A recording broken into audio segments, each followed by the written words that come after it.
नमस्कार मेरे प्यारे भाइयों, आप सभी का स्वागत है भयानक रात यूट्यूब चैनल पर। अगर आपको अंधेरी रातें, सन्नाटे की आवाजें और वो कहानियां पसंद हैं जो दिमाग के अंदर उतरकर नींद छीन लेती हैं, तो आपका स्वागत है इस चैनल पर। यहाँ हर कहानी सिर्फ कहानी नहीं होती, यहाँ हर आवाज के पीछे एक राज है, हर साए के पीछे एक डर। अगर आप भी उस डर को महसूस करना चाहते हैं जो अकेले में आपका पीछा करता है, तो चैनल को सब्सक्राइब करें और तैयार हो जाइए डर की उस दुनिया में कदम रखने के लिए जहां से वापसी आसान नहीं होती। तो चलिए कहानी शुरू करते हैं। मैं सरोज हूं, बिहार के एक छोटे से गांव में पैदा हुआ, वहीं पला बढ़ा। हमारा गांव खेतों, पीपल के पेड़ों और कच्ची सड़कों के बीच बसा हुआ था। बचपन में जब रात को दूर से ट्रकों की आवाज आती थी ना, तो बाकी बच्चों को डर लगता था, लेकिन मुझे वो आवाज अपनी तरफ खींचती थी। उसका कारण था मेरे पापा। वो भी ट्रक ड्राइवर थे। जब वो महीने 2 महीने बाद घर लौटते तो उनके कपड़ों से डीजल, धूल और लंबी सड़कों की गंध आती थी। वो गंध मुझे आज भी याद है और शायद उसी गंध ने मेरी किस्मत लिख दी। पापा जब ट्रक की कहानियां सुनाते थे तो मैं चुपचाप सुनता रहता। ऊंचे पहाड़, खतरनाक मोड़, रात के अंधेरे हाईवे और अजीब अजीब किस्से। पापा कई बार कहते थे कि कुछ सड़कों पर रात में मत रुकना, कुछ जगहों पर शीशे में देखना बंद कर देना और कुछ आवाजों को अनसुना कर देना ही बेहतर होता है। तब मैं हंस देता था। मुझे लगता था कि ये सब ड्राइवरों की डराने वाली बातें हैं, लेकिन आज मुझे समझ आ गया है कि पापा क्यों ऐसा कहते थे। मेरे जीवन का लक्ष्य बहुत जल्दी तय हो गया था। मुझे ट्रक ही चलाना था। पढ़ाई जैसे तैसे की, लाइसेंस बनवाया और 20 साल की उम्र में पहली बार स्टीयरिंग पकड़ी। शुरू में छोटे रूट मिले, फिर धीरे धीरे लंबे सफर, और उन्हीं सफरों में मेरी जिंदगी का सबसे डरावना अध्याय लिखा गया। जिस रात की मैं बात कर रहा हूं, उस रात मैं अकेला नहीं था। मेरे साथ मेरा खलासी था, सौरभ मुझसे थोड़ा छोटा था, लेकिन हिम्मती था। हंसमुख, जुबान का तेज और अंधविश्वास से कोसों दूर। वो अक्सर मेरी बातों का मजाक उड़ाता था, खासकर तब जब मैं पापा की पुरानी चेतावनियां दोहराता। हम लोग उस रात झारखंड की तरफ जा रहे थे। जंगल वाला रूट था, सड़क लंबी सीधी और दोनों तरफ घना जंगल। ट्रक के आगे की लाइट बस उतना ही दिखा रही थी जितना सड़क का एक टुकड़ा। उसके आगे सिर्फ अंधेरा था, ऐसा अंधेरा जो जैसे कुछ छुपाए बैठा हो। रात के करीब 1:30 बजे होंगे। हवा में अजीब सी ठंडक थी। रेडियो बंद था क्योंकि उस इलाके में सिग्नल वैसे भी मर चुका था। बस इंजन की घरघराहट और टायरों की आवाज। तभी सौरभ बोला, सरोज भैया, ये रास्ता बड़ा अजीब नहीं लग रहा? मैंने हंसते हुए कहा, डर गया क्या? अभी तो असली रात शुरू हुई है। लेकिन सच कहूं, उस वक्त मेरे अंदर भी कुछ खटक रहा था। जंगल बहुत ज्यादा खामोश था, न कोई कीड़ा, न कोई पक्षी, बस एक मरी हुई शांति। कुछ किलोमीटर आगे बढ़े होंगे कि अचानक मुझे सड़क के किनारे कुछ दिखा। पहले तो लगा कोई पेड़ की परछाई है, लेकिन जैसे जैसे पास आए मेरा दिल जोर से धड़कने लगा। वहां सड़क के किनारे एक औरत खड़ी थी, सफेद कपड़े पहने, बाल खुले हुए, चेहरा झुका हुआ। रात के उस सुनसान जंगल में कोई औरत? मैंने ट्रक की स्पीड कम की। सौरभ ने झट से कहा, भैया मत रोकना, इस टाइम इस जगह पर कोई नहीं मिलता। उसकी आवाज में पहली बार डर था। मैंने शीशे से उसे देखा। वो बिल्कुल स्थिर खड़ी थी, न हाथ हिलाया न मदद मांगी। जैसे ही ट्रक उसके सामने से गुजरा, मुझे लगा उसने अपना चेहरा उठाया। मैंने जानबूझकर उधर नहीं देखा, लेकिन दिल ने देख लिया। उसका चेहरा असामान्य था। आंखें ज्यादा बड़ी, होंठ बहुत पतले और मुस्कान ऐसी जैसे किसी भूखे जानवर की। सौरभ ने अचानक मेरा हाथ पकड़ लिया। भैया शीशे में देखो। मैंने साइड मिरर में देखा। वो औरत भाग रही थी। नहीं, भाग नहीं रही थी, वो फिसल रही थी हमारे ट्रक के साथ साथ। उसके पैर जमीन को छू ही नहीं रहे थे। मेरे पूरे शरीर में सिहरन दौड़ गई। मैंने एक्सीलेटर दबा दिया। ट्रक की रफ्तार बढ़ी, लेकिन वो हमारे साथ ही थी। तभी पीछे से एक आवाज आई, और वो आवाज किसी इंसान की नहीं थी। वो हंसी थी, खोखली, टूटी हुई। सौरभ चिल्लाया, भैया वो चुड़ैल है। उस शब्द ने जैसे हवा को और ठंडा कर दिया। अचानक ट्रक के ऊपर कुछ गिरा। धड़ाम, पूरी केबिन हिल गई। मैंने ब्रेक नहीं मारा। पापा की बात याद आ गई, जो भी हो, रात में जंगल में ट्रक मत रोकना। लेकिन ऊपर कुछ रेंग रहा था, नाखूनों की खरोंच लोहे पर। जब ट्रक की छत पर वो खरोंच की आवाज आई थी, उस पल मेरे दिमाग ने काम करना बंद कर दिया था। ऐसा लग रहा था जैसे कोई लोहे के बड़े बड़े नाखूनों से ट्रक की छत को नोच रहा हो। हर खरोंच के साथ मेरे सीने में कुछ टूटता सा महसूस हो रहा था। सौरभ सीट पर सिकुड़ चुका था। उसकी आंखें सामने नहीं, ऊपर की तरफ टिकी थी, जैसे वो देख सकता हो कि छत पर क्या रेंग रहा है। मैंने पूरी ताकत से एक्सीलेटर दबा रखा था। ट्रक की स्पीड बढ़ रही थी, इंजन कराह रहा था, लेकिन वो आवाज, वो खरोंच बंद नहीं हो रही थी। ऐसा लग रहा था जैसे वो हमारे साथ खेल रही हो, जैसे उसे पता हो कि हम डर चुके हैं। सौरभ की आवाज बहुत धीमी हो गई थी। सरोज भैया, वो ऊपर बैठी है, मुझे महसूस हो रहा है। मैं कुछ बोल नहीं पाया, गला सूख चुका था। पसीना ठंडी हवा में भी बह रहा था। जंगल और गहरा होता जा रहा था। सड़क पर कोई मोड़ नहीं, कोई रोशनी नहीं, बस अंधेरा और हमारे ट्रक के साथ चिपकी वो अनदेखी चीज। तभी अचानक ट्रक के आगे की हेडलाइट झपकने लगी। एक बार, दो बार और फिर कुछ सेकंड के लिए सब अंधेरा। मेरे मुंह से अपने आप निकल गया, हे भगवान, लाइट वापस आई। लेकिन जो सामने दिखा उसने मेरी रूह हिला दी। सड़क के बीचों बीच वही औरत खड़ी थी, इस बार बिल्कुल पास, चेहरा ऊपर, आंखें सीधे मेरी तरफ, और वो मुस्कुरा रही थी। मैंने ब्रेक मारना चाहा, लेकिन पैर जैसे पत्थर का हो गया था। उसी पल सौरभ चीखा, भैया मत रोकना, ये असली नहीं है। और सच में अगले ही पल वो गायब हो गई, जैसे कभी थी ही नहीं। लेकिन ऊपर से खरोंच की आवाज और तेज हो गई। अब वो सिर्फ रेंग नहीं रही थी, वो हंस रही थी। हंसी अब साफ सुनाई दे रही थी, बहुत पास, जैसे वो मेरे कान के अंदर हंस रही हो। मेरे दिमाग में पापा की एक और बात गूंजने लगी, अगर कभी लगे कि कोई तुम्हारे ट्रक पर चढ़ गया है तो पीछे मत देखना, नाम मत लेना और मन ही मन भगवान को याद करना। मैंने आंखें आधी बंद कर ली और मन ही मन सब देवी देवताओं को याद करने लगा। लेकिन डर इतनी आसानी से जाने वाला नहीं था। अचानक ट्रक का स्टीयरिंग अपने आप हिलने लगा। मैंने दोनों हाथों से कसकर पकड़ा, लेकिन वो जैसे मेरी ताकत से खेल रहा था। ट्रक हल्का सा दाएं बाएं डगमगाने लगा। सौरभ रोने लगा, भैया वो हमें मार देगी। मैंने सुना है जंगल की चुड़ैल ट्रक ड्राइवरों को नहीं छोड़ती। उसकी बात सुनते ही मेरे अंदर गुस्सा और डर दोनों भर गया। चुप रह, नाम मत ले। मैं लगभग चिल्ला पड़ा, लेकिन शायद देर हो चुकी थी। छत पर एक जोरदार धमाका हुआ। ऐसा लगा जैसे कोई भारी चीज कूदकर आगे की तरफ आ गई हो। और तभी विंडशील्ड पर दो हाथ टिक गए, लंबी उंगलियां, काले नाखून, और वो नाखून धीरे धीरे कांच पर सरकने लगे। मैंने सामने देखा, वो उल्टी लटकी हुई थी। उसका चेहरा शीशे से चिपका हुआ, आंखें खुली, मुंह खुला और अंदर सिर्फ अंधेरा। उसकी आवाज पहली बार साफ निकली, सरोज। मैंने कभी सौरभ को इतना जोर से चीखते नहीं सुना था। ये तुम्हारा नाम कैसे जानती है? मेरा खून जम गया। मैंने उसका नाम कभी नहीं लिया था, फिर भी वो जानती थी। वो शीशे पर सिर मारने लगी, धप्पा धप्पा, हर वार के साथ शीशा कांपता। मेरे हाथ सुन्न हो रहे थे। ट्रक की स्पीड अब कम हो रही थी, जैसे किसी ने जानबूझकर ताकत छीन ली हो। और तभी वो गायब हो गई, एकदम, छत से, शीशे से, हर जगह से, बस सन्नाटा। ट्रक अपने आप धीरे धीरे रुकने लगा। मैंने ब्रेक नहीं मारा था।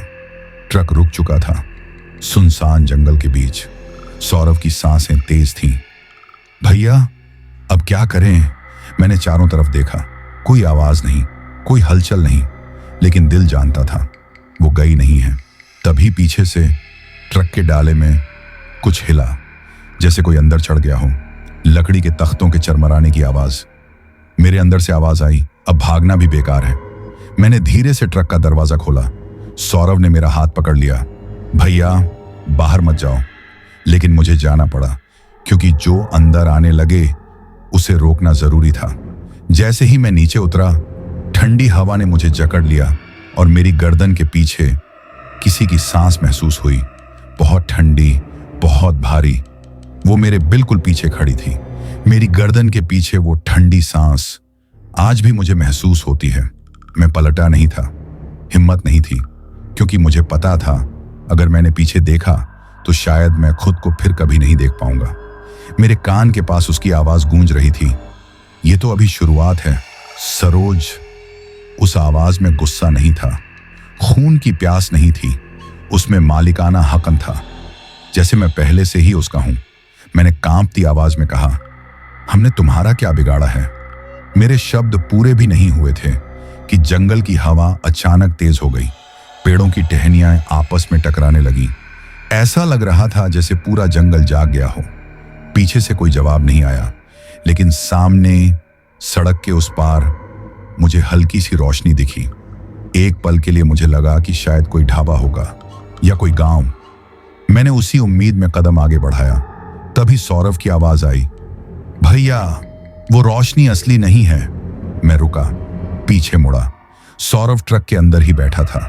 उसका चेहरा पीला पड़ चुका था, आंखों के नीचे काले घेरे, जैसे वो कई रातों से सोया ही ना हो। तुझे कैसे पता? मैंने पूछा। सौरभ ने कांपते हुए कहा, मेरे गांव में एक कहानी है। जंगल की चुड़ैल लोगों को रोशनी दिखाकर बुलाती है। जो उसके पीछे गया वो कभी वापस नहीं आया। मेरे शरीर में झंझनाहट दौड़ गई, लेकिन इससे पहले कि मैं कुछ सोच पाता वो रोशनी हिलने लगी, जैसे कोई लालटेन लेकर हमारी तरफ आ रहा हो। मेरे दिमाग ने कहा, भागो, लेकिन मेरे पैर जम गए। रोशनी पास आई और जैसे जैसे पास आती गई मुझे एहसास हुआ वो लालटेन नहीं थी, वो आग थी, हवा में तैरती हुई। और उस आग के पीछे एक आकृति, औरत की। बाल हवा में लहरा रहे थे, पैर जमीन से ऊपर और चेहरा अभी भी धुंधला। सौरभ ने अचानक ट्रक से छलांग लगा दी। मैं यहां नहीं मरूंगा, वो चिल्लाया और जंगल की तरफ भागने लगा। सौरभ रुक, मैंने पूरी ताकत से चिल्लाया, लेकिन वो नहीं रुका। और तभी मुझे एहसास हुआ ये वही चाहती थी, वो सौरभ को अलग करना चाहती थी। मैंने सौरभ के पीछे दौड़ लगाई। जंगल के अंदर अंधेरा और गहरा था, कांटे, जड़ें, पत्थर सब पैरों में चुभ रहे थे। सौरभ की सांसों की आवाज आगे आगे सुनाई दे रही थी। तभी उसकी चीख गूंजी, ऐसी चीख जो इंसान नहीं निकालता। मेरे दिल की धड़कन रुक गई। सौरभ, मैं चिल्लाता हुआ उस दिशा में भागा। मैंने जो देखा वो आज भी मेरी आंखों में बसा है।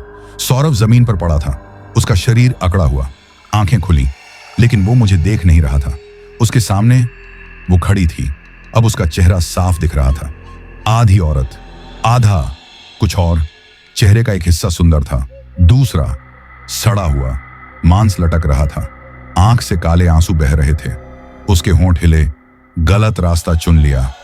उसने अपना हाथ सौरभ के सिर पर रखा और सौरभ की चीख अचानक बंद हो गई। ऐसा लगा जैसे किसी ने उसकी आवाज खींच ली हो। मैं वहीं गिर पड़ा। मेरे मुंह से आवाज नहीं निकल रही थी। वो मेरी तरफ मुड़ी। पहली बार उसने मुझे पूरा देखा। तू, वो मुस्कुराई, मुझे पहचानता नहीं सरोज, लेकिन मैं तुझे बहुत पहले से जानती हूं। मेरे दिमाग में 1000 सवाल थे। तू मेरे पापा के रास्ते पर चला। उसकी आवाज भारी हो गई। और अब तू भी मेरा है। उसने अपना हाथ मेरी तरफ बढ़ाया। उसी पल जंगल में कहीं दूर से मंदिर की घंटी की आवाज आई। एक बार, फिर दूसरी बार। वो रुक गई, उसका चेहरा तमतमा गया। नहीं, वो फुसफुसाई। मैंने मौका देखा। मैं उठा और पूरी ताकत से भागा। पीछे से उसकी चीख गूंजी, इस बार गुस्से से भरी हुई। मैं बिना पीछे देखे भागता रहा। जब मैं ट्रक तक पहुंचा तो ट्रक का इंजन खुद ब खुद चालू था।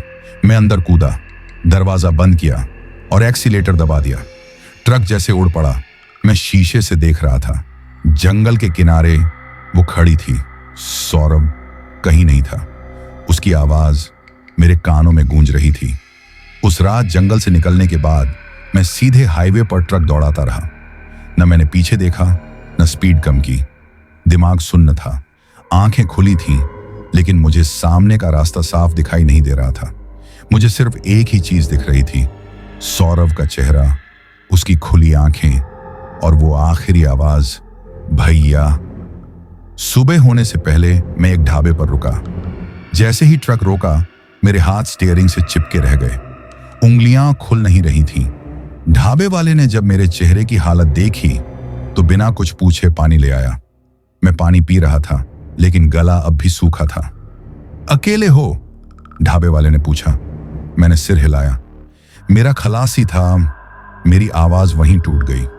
मैंने किसी को पूरी बात नहीं बताई। पुलिस में रिपोर्ट? नहीं। कौन यकीन करता कि जंगल में चुड़ैल ने मेरे खलासी को उठा लिया। मैं जैसे तैसे माल डिलीवर करके सीधे अपने गांव बिहार लौट आया। महीनों बाद घर लौटा था, लेकिन इस बार पापा के लिए नहीं, डर से भागकर।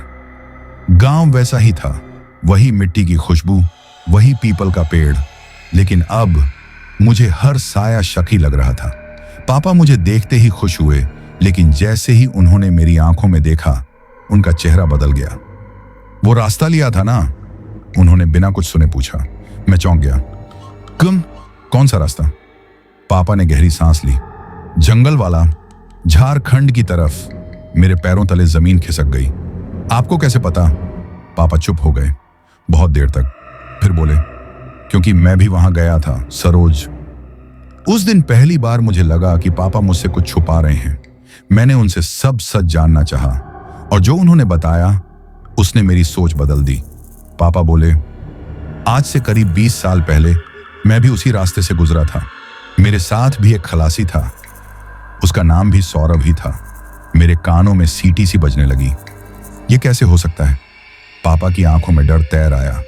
वो चुड़ैल नाम नहीं बदलती सरोज, वो लोगों को नहीं, रास्तों को चुनती है। उन्होंने बताया कि उस जंगल में कभी एक औरत रहती थी, एक तांत्रिक की पत्नी। लालच में उस तांत्रिक ने उसे नरबली के लिए जंगल में छोड़ दिया। वो मरी नहीं, वो बदल गई। जंगल उसका शरीर बन गया, सड़क उसकी नसें बन गईं, और वो चुड़ैल ट्रक ड्राइवरों को अपना निशाना बनाती है, खास तौर पर उन्हें जो पिता पुत्र हों। मेरे अंदर कुछ टूट गया। तो क्या वो मुझे इसीलिए जानती थी? पापा ने सिर हिलाया। हाँ, और शायद इसलिए उसने तुझे छोड़ा। उस रात मैं सो नहीं पाया। आंख बंद करता तो जंगल दिखता, लेकिन सबसे डरावनी बात अभी आनी बाकी थी। रात के करीब 2 बजे किसी ने मेरा नाम लिया। सरोज। आवाज जानी पहचानी थी। मैं उठा, खिड़की के बाहर देखा। वहां सौरभ खड़ा था। वही सौरभ, साफ कपड़े, शांत चेहरा, लेकिन उसकी आंखों में परछाई नहीं थी। वो मुस्कुराया। भैया, घर नहीं बुलाओगे? मेरे पूरे शरीर में झटका सा लगा। मेरे मुंह से आवाज नहीं निकली। पीछे से पापा की आवाज आई, दरवाजा मत खोलना। सौरभ की मुस्कान फैल गई। अंकल, अब देर हो चुकी है। उसके पीछे पीपल का पेड़ हिलने लगा, और हवा में वही हंसी जिसे मैं जंगल में छोड़ आया था। सौरभ, या जो भी वो था, मेरे घर की चौखट पर खड़ा था। उसका चेहरा वैसा ही था जैसा मैं जानता था, लेकिन उसकी आंखें, उनमें न डर था न गुस्सा, बस खालीपन। पापा ने पीछे से मेरा कंधा पकड़ लिया। उनकी उंगलियां कांप रही थीं। देखना मत, उसकी आंखों में मत देखना। पापा फुसफुसाए, लेकिन सौरभ ने जैसे हमारी बात सुन ली हो। वो हंसा, धीरे, ठंडी हंसी। अंकल, आप भी तो भागे थे आज तक। उसकी आवाज में 2 आवाजें थीं, एक सौरभ की और एक किसी और की। घर के बाहर पीपल का पेड़ तेजी से हिलने लगा, जबकि हवा बिल्कुल नहीं चल रही थी। मां अंदर पूजा कर रही थी। घंटी की आवाज कांप रही थी। सौरभ ने एक कदम आगे बढ़ाया। उसका पैर जमीन को छू ही नहीं रहा था। सरोज भैया, उसने मेरा नाम लिया। चलो, माल उतारना है। मेरे सीने में जैसे किसी ने बर्फ रख दी हो। ये वही शब्द थे जो वो हर ट्रिप पर बोलता था। पापा अचानक जोर से बोले, बस बहुत हुआ। उन्होंने चौखट पर गंगा जल फेंका और जोर से मंत्र पढ़ना शुरू कर दिया। सौरभ का चेहरा पल भर के लिए बिगड़ा। उसकी गर्दन अजीब तरह से मुड़ गई, और उसी पल घर की सारी लाइटें बुझ गईं। अंधेरा, पूरा घर जैसे सांस रोककर खड़ा हो गया। फिर आंगन में किसी के चलने की आवाज। धप धप। लकड़ी के दरवाजे पर नाखूनों की खरोंच। मां की चीख निकल गई, सरोज, बाहर कोई है। मैंने हिम्मत करके दरवाजे की ओर कदम बढ़ाया। मेरे पैर भारी हो गए थे। जैसे ही मैंने दरवाजा खोला, मैंने जो देखा उसने मेरी आत्मा हिला दी।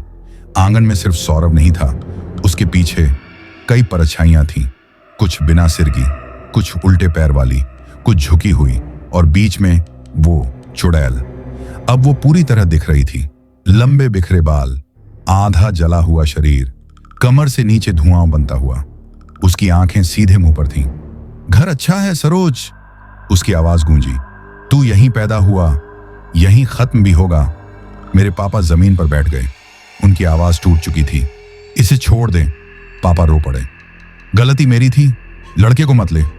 चुड़ैल मुस्कुराई। पिता हमेशा यही कहते हैं।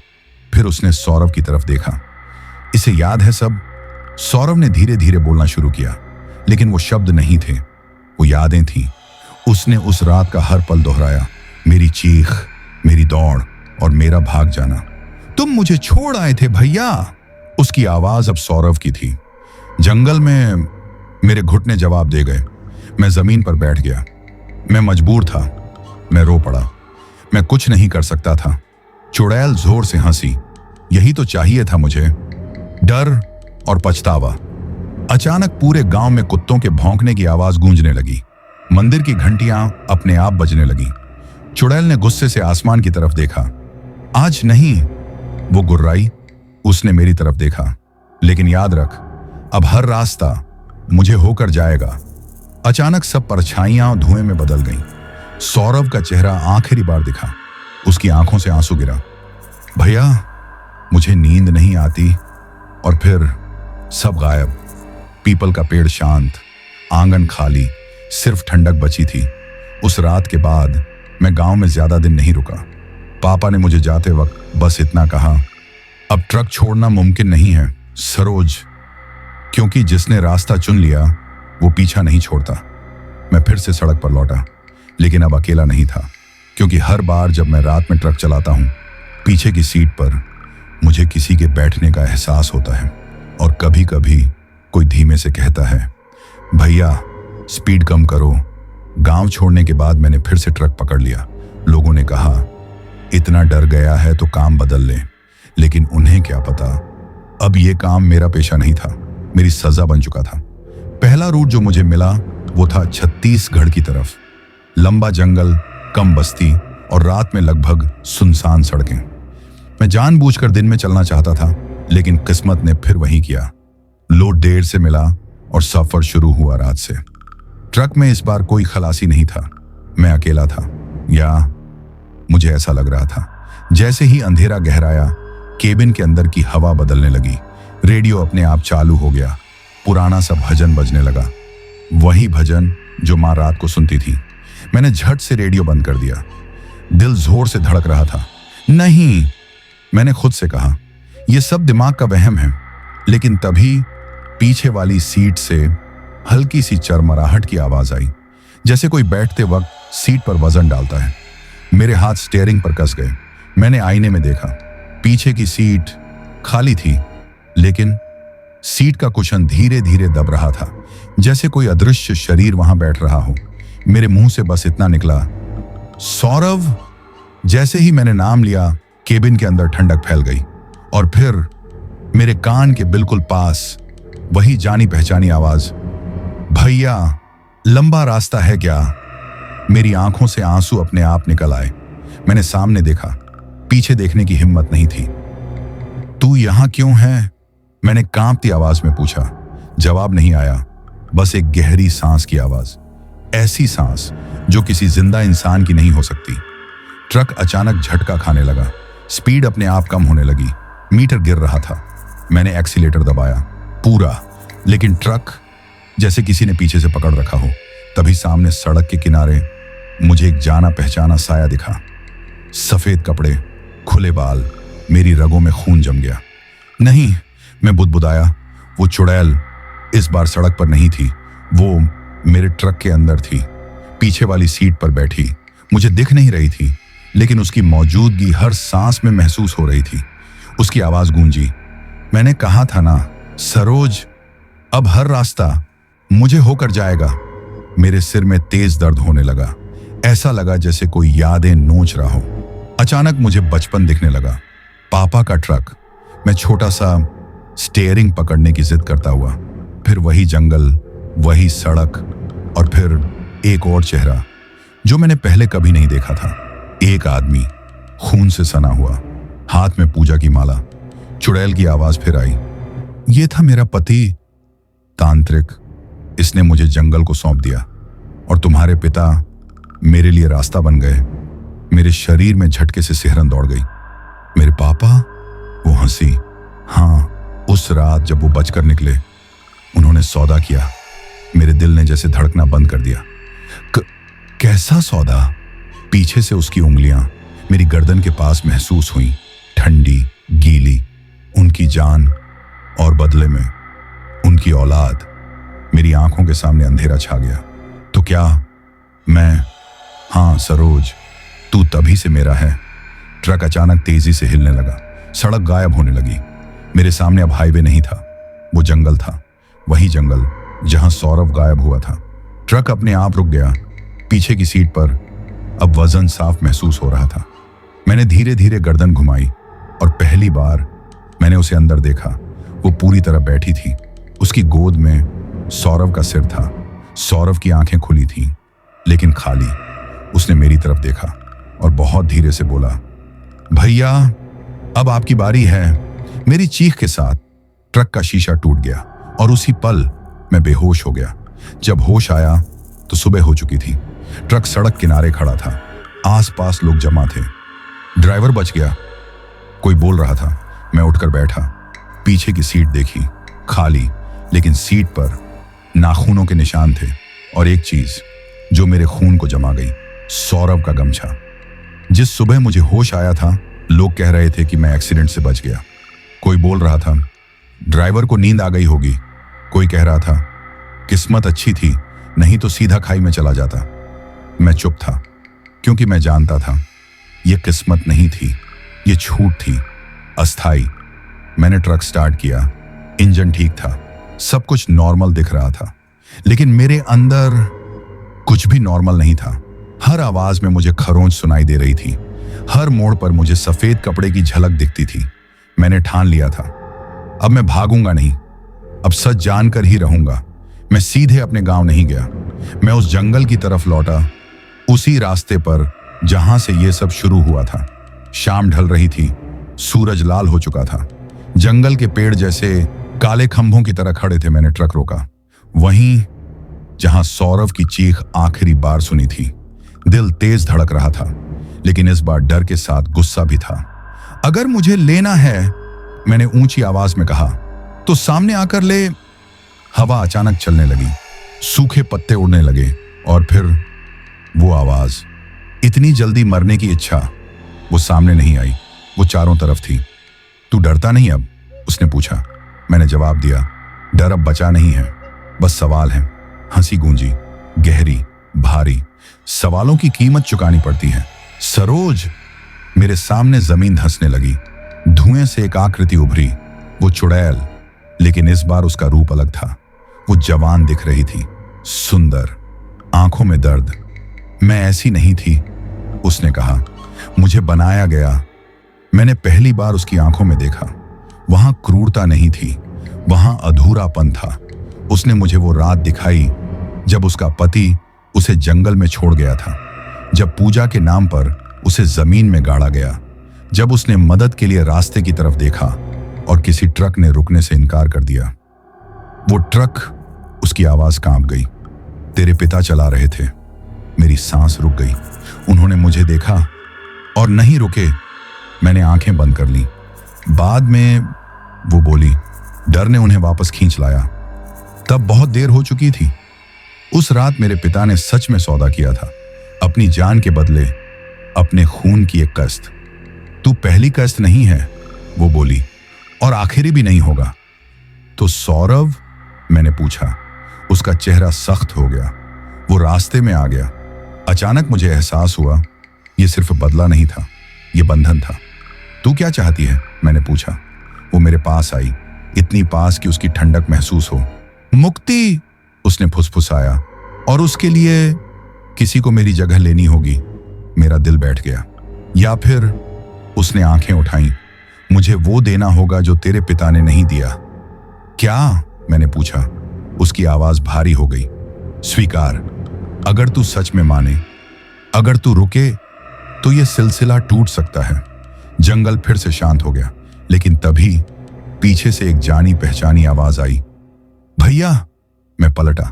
सौरभ खड़ा था, लेकिन इस बार उसके चेहरे पर दर्द था। मत मानना, वो रोते हुए बोला, ये हमें कभी छोड़ती नहीं। चुड़ैल चीखी। पूरा जंगल कांप उठा। चुप! सौरभ मेरे सामने गिर पड़ा। उसका शरीर धुएं में बदलने लगा।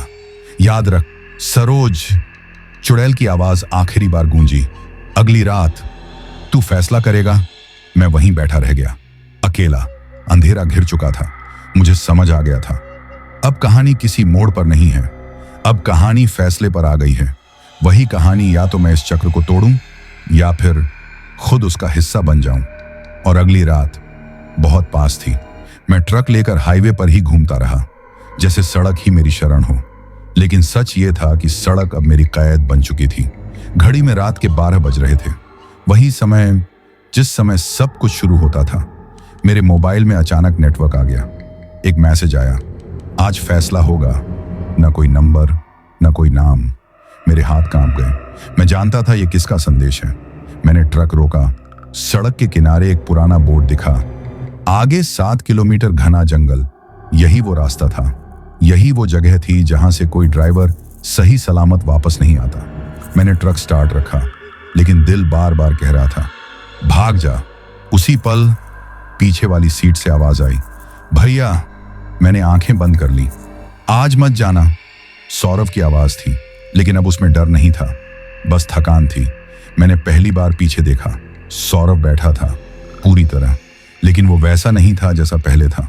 उसकी त्वचा फीकी थी, आंखों के नीचे गहरे काले साए, और सबसे डरावनी बात, उसकी परछाई नहीं थी। तू मेरे साथ क्यों है? मैंने पूछा। वो हल्का सा मुस्कुराया, क्योंकि आज अगर तू गलत फैसला लेगा तो कल मेरी जगह कोई और होगा। मेरे गले में कुछ अटक गया। वो तुझे क्या बनाना चाहती है पता है? सौरभ ने पूछा। मैं चुप रहा। वो तुझे अगला रखवाला बनाना चाहती है। इस रास्ते का, इस जंगल का। मेरे दिमाग में झटका सा लगा। और अगर तू मान गया तो हर साल किसी और सौरभ को मरना पड़ेगा। मैंने स्टीयरिंग कसकर पकड़ लिया। तो मैं क्या करूं? मैं लगभग रो पड़ा। सौरभ ने मेरी तरफ देखा। पहली बार उसकी आंखों में इंसानियत दिखी। जो मेरे लिए कोई नहीं कर पाया, वो तू कर सकता है। तभी ट्रक के बाहर हवा तेज हो गई। पेड़ झुकने लगे, आसमान में बादल घूमने लगे। वो आ चुकी थी। पूरी सड़क 100 किलोमीटर प्रति घंटा की रफ्तार से चल रही थी। धुएं से भर गई, लाइटें बुझ गईं, और फिर वो सामने थी। आज उसका रूप सबसे भयानक था। आधा चेहरा जलता हुआ, आधा रोता हुआ। फैसले की घड़ी आ गई है सरोज, उसकी आवाज गूंजी। तू मेरा बनेगा या मुझे मुक्त करेगा? मुक्त कैसे? मैंने हिम्मत जुटाकर पूछा। उसकी आंखों में आग जल उठी। जिस जगह मेरी मौत हुई, वहीं किसी को सच स्वीकार करना होगा। कोई बलि? मेरी आवाज टूट गई। वो सिर हिलाई, लेकिन खून की नहीं, सच की। उसने जंगल की तरफ इशारा किया। अचानक जमीन पर दृश्य बदलने लगे। मुझे वो रात दिखी जब उसके पति ने उसे धोखा दिया। मुझे मेरे पिता दिखे, डरते हुए, भागते हुए, और फिर मुझे खुद को दिखाया गया, एक दिन आगे का। मैं ड्राइवर की जगह छाया बन चुका था।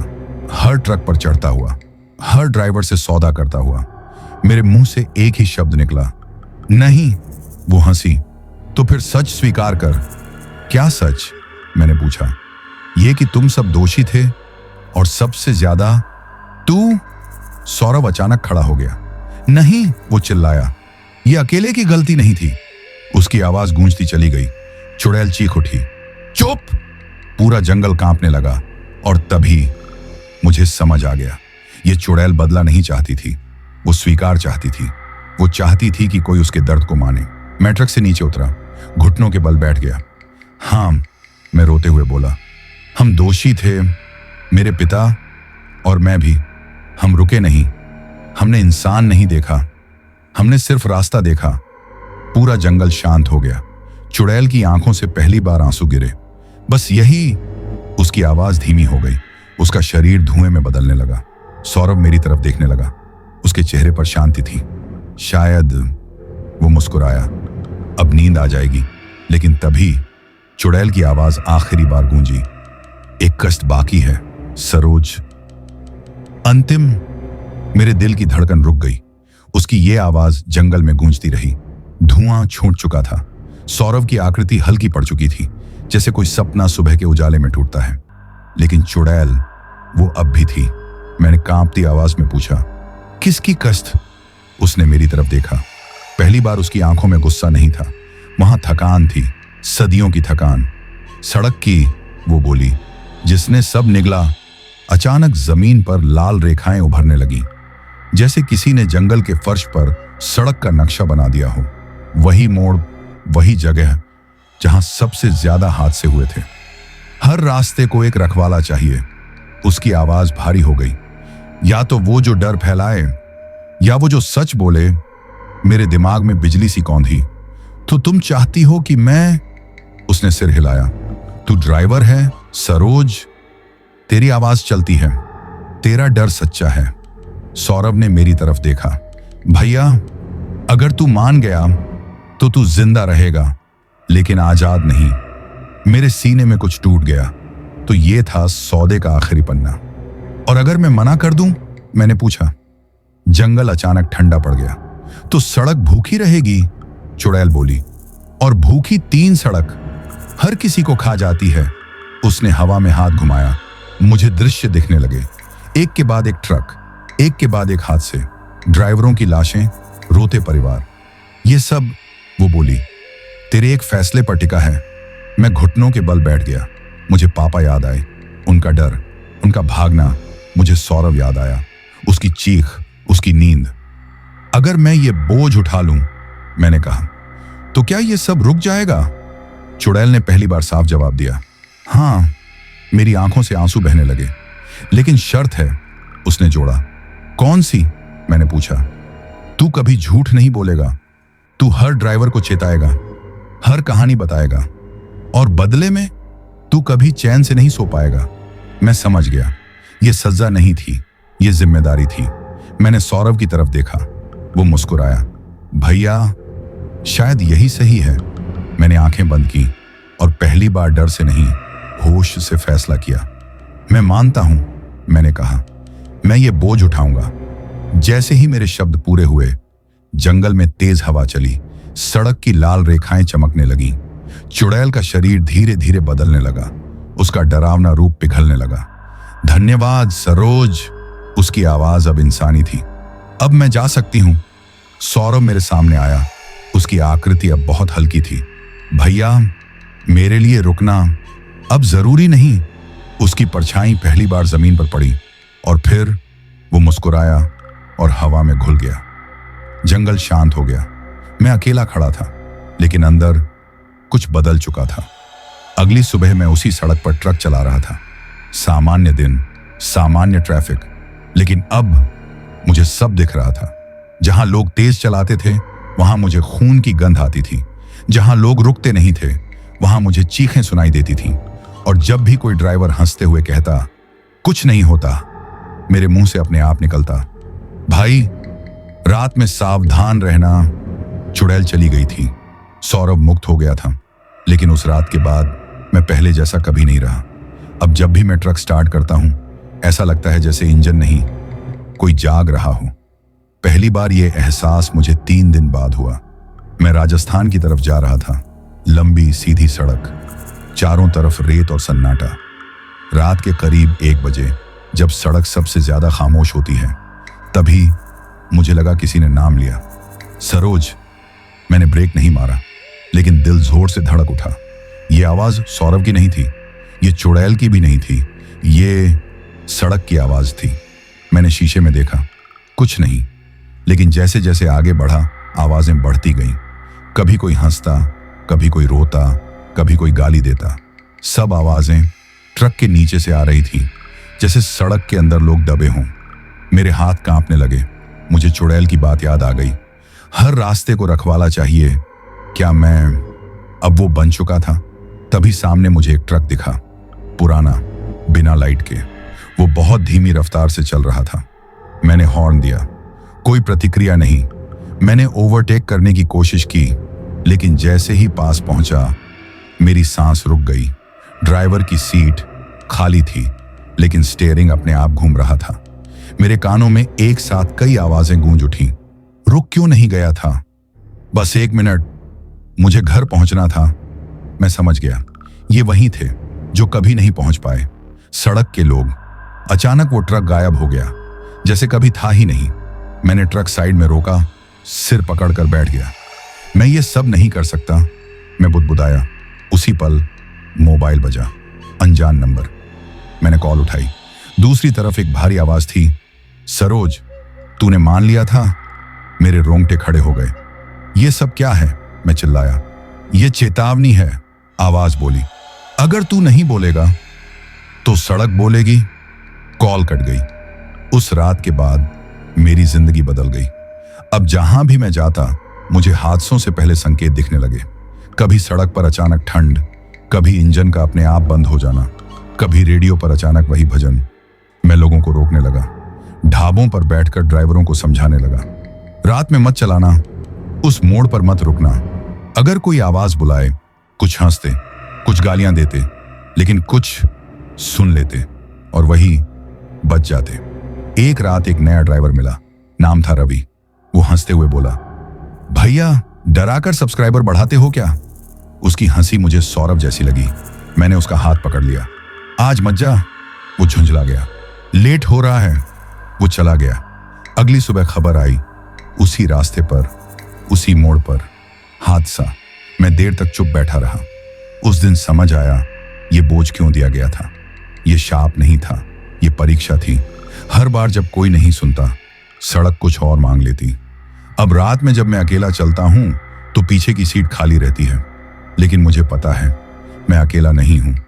कभी कभी शीशे में मुझे सौरभ दिखता है, बस एक पल के लिए। वो कुछ नहीं बोलता, बस देखता है, जैसे पूछ रहा हो, आज कितनों को बचाया? उस सुबह पापा का फोन आया, बहुत दिनों बाद। उनकी आवाज में अजीब सी घबराहट थी। सरोज, आज मत चलाना। मैं चुप हो गया। मेरे हाथ अपने आप कांपने लगे। क्यों? मैंने पूछा। पापा ने जवाब नहीं दिया, बस इतना कहा, रात में सपना आया था। मुझे सब समझ आ गया। ये वही सपना था जो हमेशा किसी बड़े हादसे से पहले आता था। आप ठीक है ना? मैंने पूछा। उन्होंने हंसने की कोशिश की। हाँ, बस थोड़ा मन भारी है। कॉल कट गई। मेरे अंदर कुछ टूट गया, क्योंकि मुझे पहली बार लगा ये चेतावनी देर से आई है। उस रात मैं फिर सड़क पर था। दिल नहीं मान रहा था, लेकिन रास्ता वही था। वही जंगल, वही मोड़, वही सन्नाटा। जैसे जैसे रात गहरी होती गई, मेरे कानों में आवाजें लौटने लगी, लेकिन इस बार वो अजनबी नहीं थी। इस बार मुझे अपनी मां की आवाज सुनाई दी, सरोज, जल्दी घर आ। मैंने ब्रेक मारा। ट्रक चरमरा कर रुका। नहीं, मैं बुदबुदाया, ये खेल मत खेलो। पीछे की सीट से कोई नहीं बोला, लेकिन हवा में भारीपन था। तभी मोबाइल फिर बजा। इस बार नंबर जाना पहचाना था। मेरे चाचा। सरोज, वो लगभग चिल्ला रहे थे, तेरे पापा वो ट्रक लेकर निकले हैं। मेरे शरीर से जैसे जान निकल गई। कहां? मैंने पूछा। उसी रास्ते पर। उनकी आवाज टूट गई। जहां तू मना करता था। मेरे सामने सब घूम गया। अब तस्वीर साफ थी।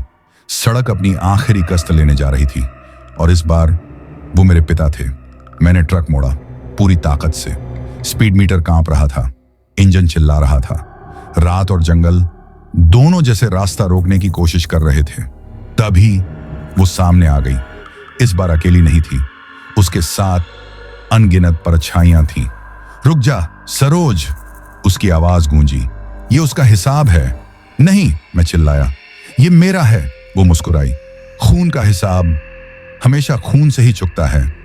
मेरे ट्रक की लाइटें बुझ गईं, सड़क गायब होने लगी, लेकिन मैंने ब्रेक नहीं मारा। अगर लेना है, मैं दहाड़ा, तो मुझे ले। जंगल कांप उठा। पहली बार वो चुप हुई। उसकी आंखों में कुछ बदला, गुस्सा नहीं, हैरानी। तू समझता नहीं, वो बोली, तू रखवाला है। तो निभा रहा हूं, मैं चिल्लाया, रोक रहा हूं। तभी सामने से एक ट्रक की हेडलाइट दिखी। पापा का ट्रक। वो तेजी से आ रहा था, बहुत तेज। मैं बीच सड़क में ट्रक खड़ा करके उतर गया। पापा ने मुझे देखा, उनकी आंखें फैल गईं। सरोज, वो चिल्लाए। मैंने हाथ फैलाए। रुको। उस पल समय थम गया। चुड़ैल ने चीख मारी, परछाइयां टूटने लगी। पापा ने ब्रेक मारा। ट्रक फिसला और मेरे ठीक सामने आकर रुक गया। धुआं, चीखें, सन्नाटा। मैं जमीन पर गिर पड़ा। जब उठा तो पापा मेरे सामने खड़े थे, जिंदा, कांपते हुए। उन्होंने मुझे गले लगा लिया। माफ कर दे, वो रो पड़े। मैं डर गया था। उस पल मुझे लगा शायद जीत गए, लेकिन तभी हवा भारी हो गई। वो फिर सामने थी। इस बार उसका चेहरा कठोर था। एक को बचा लिया, वो बोली, लेकिन नियम नहीं टूटे। मेरे सीने में दर्द उठा। तो अब क्या? मैंने पूछा। उसकी आवाज धीमी थी। अब तू समझेगा रखवाला होने की पूरी कीमत। जमीन के नीचे से आवाजें आने लगी, सैकड़ों, हजारों। हर बचाव तेरे अंदर कुछ तोड़ेगा। पापा अचानक चिल्लाए, सरोज, ये कौन है? मैं जवाब नहीं दे पाया, क्योंकि उस पल मुझे एहसास हुआ मैं पापा को बचा तो लाया हूं, लेकिन बदले में मैं अब पूरी तरह सड़क का हो चुका हूं। वो चुड़ैल धुएं में घुलने लगी। आखिरी बार उसने कहा, अब तू सिर्फ चेतावनी नहीं है सरोज, अब तू बंधन है। सब कुछ शांत हो गया।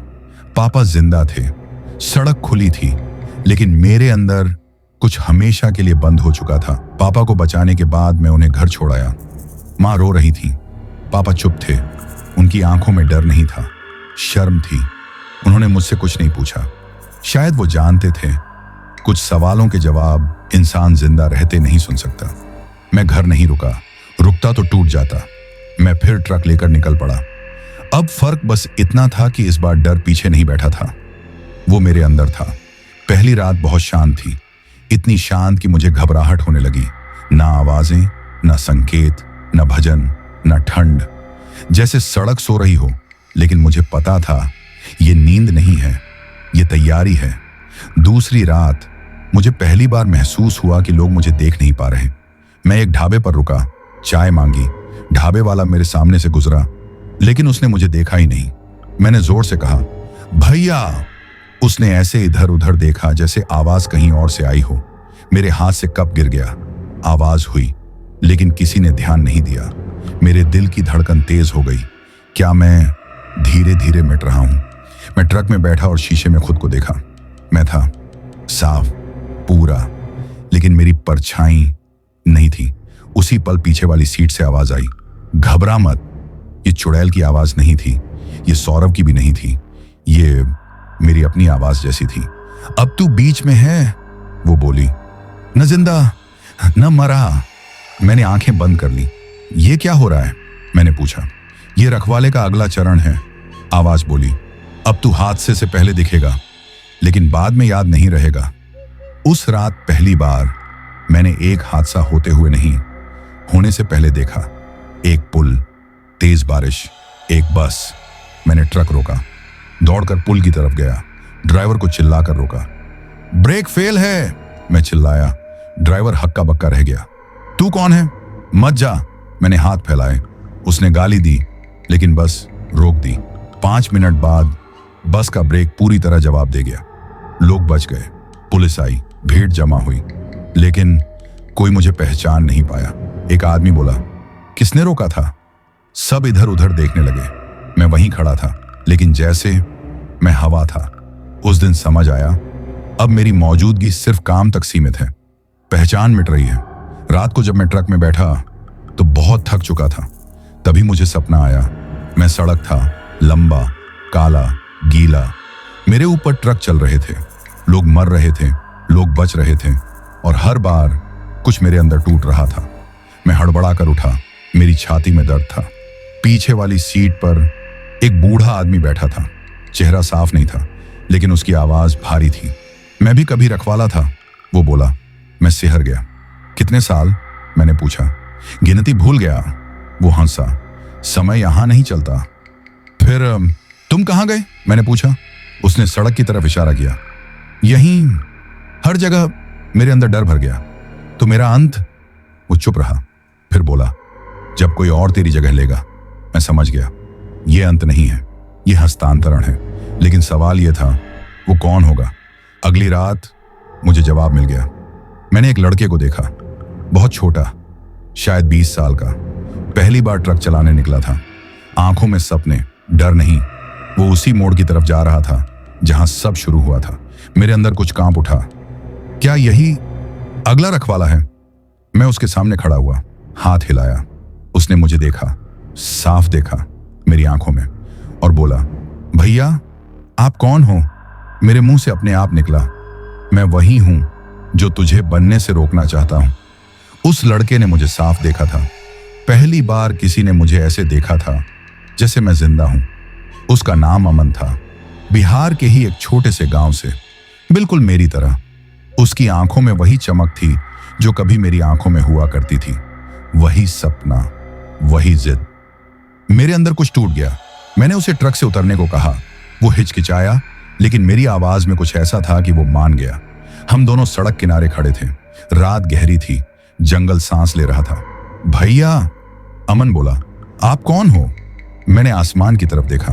मैं वही हूं जो तू बनने जा रहा है। वो हंसा। ड्राइवर? मेरी हंसी निकल गई, कड़वी। नहीं, रखवाला। जैसे ही ये शब्द बोले, हवा ठंडी पड़ गई। सड़क के नीचे से आवाजें आने लगी, धीमी, भूखी। मुझे समझ आ गया, वक्त आ गया है। मैंने अमन को सब कुछ बताया, हर हिस्सा। चुड़ैल, सौरभ, पापा, रखवाला, शाप। वो पहले नहीं माना, कोई नहीं मानता। लेकिन जब मैंने उसे वो जगह दिखाई जहां सड़क सांस लेती है, जहां खून कभी सूखता नहीं, वो चुप हो गया। तो उसने कांपते हुए पूछा, इसका कोई अंत नहीं? मैंने सिर हिलाया। है? कैसे? मैंने गहरी सांस ली। अगर कोई रखवाला अपनी जगह किसी और को देने से मना कर दे और सड़क को भूखा छोड़ दे। अमन की आंखें फैल गईं। तो सड़क बेकाबू हो जाती है और खुद को ही खत्म कर देती है। उसी पल वो सामने आ गई, चुड़ैल। लेकिन इस बार वो वैसी नहीं थी। उसका चेहरा थका हुआ था, डरा हुआ। मत कर सरोज, उसने कहा, यह संतुलन टूट जाएगा। मैंने पहली बार उसकी आंखों में डर देखा। कितने और लोग? मैंने पूछा। कितनी और जिंदगियां? वो चुप रही। अब नहीं, मैंने कहा, अब ये यहीं खत्म होगा। मैंने अमन की तरफ देखा। घर चला जा। वो रोने लगा। आप? मैंने मुस्कुराने की कोशिश की। मैं घर जा रहा हूं। वो समझ गया, शायद उससे पहले ही। जैसे ही अमन गया, मैं सड़क के बीच खड़ा हो गया। इंजन बंद, लाइटें बुझी, पूरी सड़क कांपने लगी, जैसे किसी ने नस दबा दी हो। आवाजें तेज हो गईं, चीखें, रोना, गुस्सा। सरोज! चुड़ैल चिल्लाई। रुक जा! मैंने आंखें बंद कर ली। आज कोई रखवाला नहीं होगा, मैंने कहा। आज इंसान जीतेगा। मैंने धजादान छीयम ननी शिशवन नी दबराना नेसमुआशनीवन way one विचमीनियन Miyuan Betty of Minia 101 in Kede Wankaniner, Demern the one and raced them, Tura Manor, is Fibron break and making them, Nana and one at in that, there you and Simerana, Kidi Yuan, good Kincon, that's good turn turning. We see him, Deminun, a day on the one, there ain't the Niki, there ain't been Tidi or Nesimam, 13 to Dina one, Pagolemin. Turkey could he shut up on the lakism, Ikananman, Gedanaman, Arkonanon, or Menashanan, Konamayi one, Konaninan you one, Dinin, or Denon, Derinan, Kina, Kokunan and Din, Derinana, Kiaman, Kadian, Gersananan, Pedron, Kedi, may and that there was second no one, and a nay ever the one is some. Nanamers one never linan. Kadidin man I mean that turn, but an aninan, dear miname. Sure you read to govern. Get earlier or the either to turn. Could they come in on the map? Nananan, many a man, or they yurdum. Rayurn, Rissanarn, Rikidarn anden, Nairn, जमीन पर हाथ रखा और सड़क को छोड़ दिया। जो हुआ वो शब्दों में नहीं बताया जा सकता। सड़क फटने लगी, जंगल कांप उठा, आसमान जैसे नीचे आ गया। मुझे लगा मेरा शरीर टूट रहा है, लेकिन दर्द नहीं था, सिर्फ सुकून। मुझे सौरभ दिखा, वो मुस्कुरा रहा था। भैया अब ठीक है। मुझे पापा दिखे, माँ, घर, और फिर अंधेरा। सुबह उस सड़क पर कोई हादसा नहीं हुआ। उस मोड़ पर जहां हर साल मौत होती थी, अब घास उगाई। लोग कहते हैं वो सड़क ठीक हो गई, लेकिन कुछ ड्राइवर आज भी बताते हैं रात में अगर आप तेज चलाओ तो कोई आवाज कहती है, धीरे। कोई चेहरा नहीं दिखता, कोई परछाई नहीं, बस एक एहसास।